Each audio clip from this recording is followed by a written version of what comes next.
Welcome class to week 2 of CRJ 303 corrections.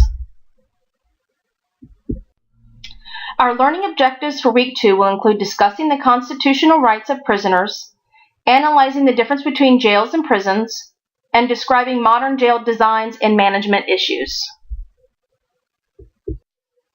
Chapter 3, we will be discussing prisoners' rights. Should prisoners have rights when they are being punished? Isn't the whole point of punishment to be stripped of your rights and be punished for what you did? Constitutional law refers to the guarantees and protections afforded under the U.S. Constitution and state constitutions and court decisions regarding the application of these guarantees and protections.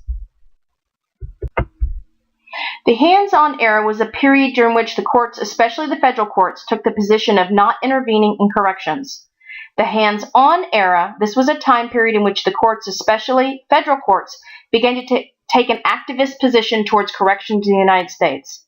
Evolving oversight era is the term that refers to the current time period in which the courts, especially federal courts, take the position of balancing prisoners' rights with governmental interest. The Prison Litigation Reform Act is a U.S. legislation that is enacted in 1996 to restrict and discourage litigation by prisoners. You must resolve your complaint through the prison's grievance procedure before you can file a lawsuit, which basically means exhaust all remedies. Inmates have to pay for all court filings in full. Inmates get 3 strikes. The First Amendment, Congress shall make no law respecting an establishment of religion or prohibiting the free exercise thereof or abridging the freedom of speech or press or the right of people peacefully to assemble to petition the government for a redress of grievances. If this is true, then why can't we say bomb without being arrested? Is this considered free speech? The Fourth Amendment, the right of the people to be secure in their persons, houses, papers, and effects against reasonable searches and seizures shall not be violated, and no warrant shall issue, but upon probable cause supported by oath or affirmation, and particularly describing the place to be searched and the persons or things to be seized. If this is true, then times of terrorism, how do police get around not having a warrant? The Fifth Amendment, Miranda warning.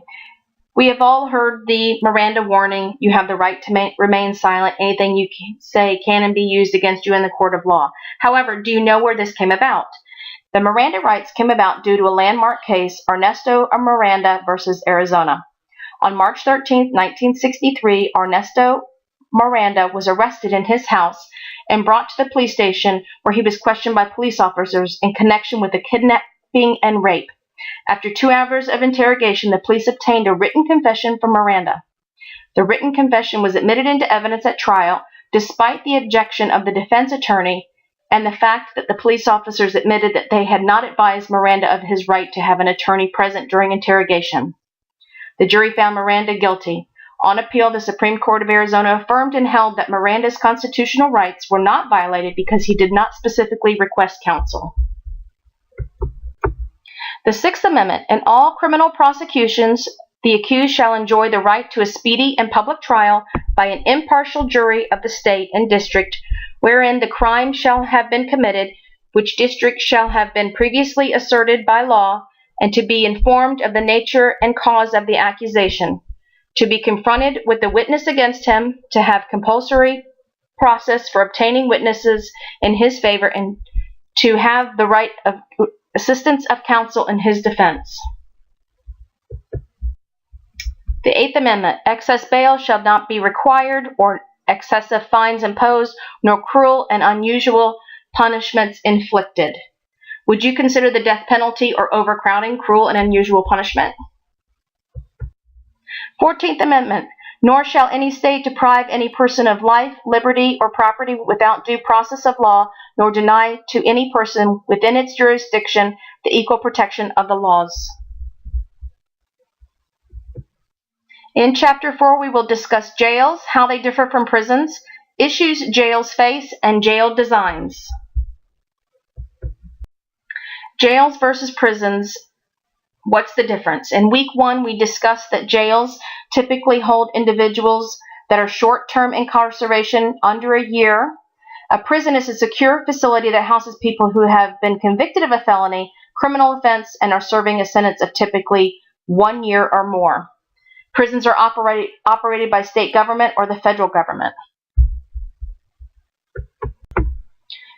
Conditions in the jails in the 1900s were often horrendous. Most of the local jails were operated by elective sheriffs who regularly fired all the jail employees and hired their friends. The deputies who ran these jails, in many cases untrained, had very little interest in being career correctional officers. As a result, their work often characterized by brutality, neglect, exploitation, and indifference. As you can see from the graph, local jail inmates started increasing in 1980 and then started decreasing in 2008. Why do you think that is? Pretrial detention is a mechanism whereby the court ensures that the defendant remains in custody of the court until trial. According to the article, Why the Overuse of Pretrial Detention is an Overlooked Human Rights Crisis, suicide rates among pretrial detainees are 3 times those of convicted prisoners. Some have argued that pretrial detention discriminates against poor defendants. According to Pretrial Justice Institute, poor defendants remain in jail pending trial, which can sometimes last years. How does this not violate our Sixth Amendment right to a speedy trial? Jail designs include linear, intermittent, podular remote surveillance, and lastly, podular direct supervision. The linear, intermittent surveillance type of design emphasizes the removal of the inmate from the correctional officer. Looking at this jail design, how can a correctional officer possibly see what's going on in all areas? Would you consider this a good or bad jail design? In the podular remote surveillance jail design requires that the correctional officer have limited interaction with the inmate. Prisoners are observed from a remote secure compartment and there is not direct contact. What do you think of the officers not having any contact with the inmates? In the podular direct supervision jail design, the inmate and the officer area placed in the same housing unit with no structural separation. Having no separation, does this put the officer at greater risk? Looking at all of the jail designs, which one do you think would be the best option and why? Irwin has written about the problems that jail inmates experience once they are incarcerated. These problems surround 4 distinct processes. Disintegration involves the 3 separate consequences for the jail inmate. First one is the loss of property. Second one is the loss of social ties to the outside world. And 3 is the loss of capacity to take care of business. Disorientation, beginning with arrest, followed by booking and placement in the jail's holding tank. Disorientation occurs with such intensity that the inmate is ill-equipped to deal with the experience. Degradation is the process begins with arrest and accumulates with a judicial determination being made regarding the individual. Preparation is a process that includes a hurdle over a psychological barrier that separates the Rambo class from other reputable people in society. Second, a process of cultural preparation occurs in most jails whereby the values and attitudes of the jail become part of the inmate's existence. And finally, the preparation process enables members of the Rambo class to be socially ready once released into the community.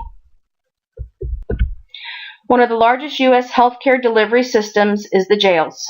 This system is staggering in size and scope because virtually all persons entering American jails receive some form of health care, initial screening, evaluation, treatment, or community-based referral.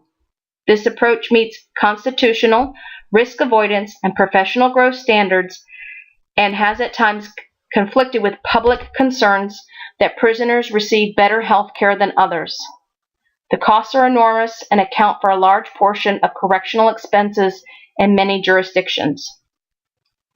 According to the Bureau of Justice Statistics, nearly a quarter of both state prisoners and jail inmates who have had a mental health problem compared to a fifth of those without had served 3 or more prior incarcerations. Female inmates had higher rates of mental health problems than males. And over 1 in 3 state prisoners, 1 in 4 federal prisoners, and 1 in 6 jail inmates who had a mental health problem had received treatment since admission. The role of the correctional officer. Below are a few duties required by the Florida Department of Corrections. They include supervising inmates in housing units, doing patrol of quarters and living areas, check inmate mail for possible contraband, instruct inmates and maintain control in areas such as inmate food service area, auditorium, etc., maintain a record of equipment, supplies, and other items, maintain master inmate location counts, and maintain proper security of inmates being transported. That is week 2 in a nutshell. What are your thoughts on our current jail system? What can we do to improve our jail system? Think about these questions as we look at our discussion questions this week. And remember to reach out if you have any questions.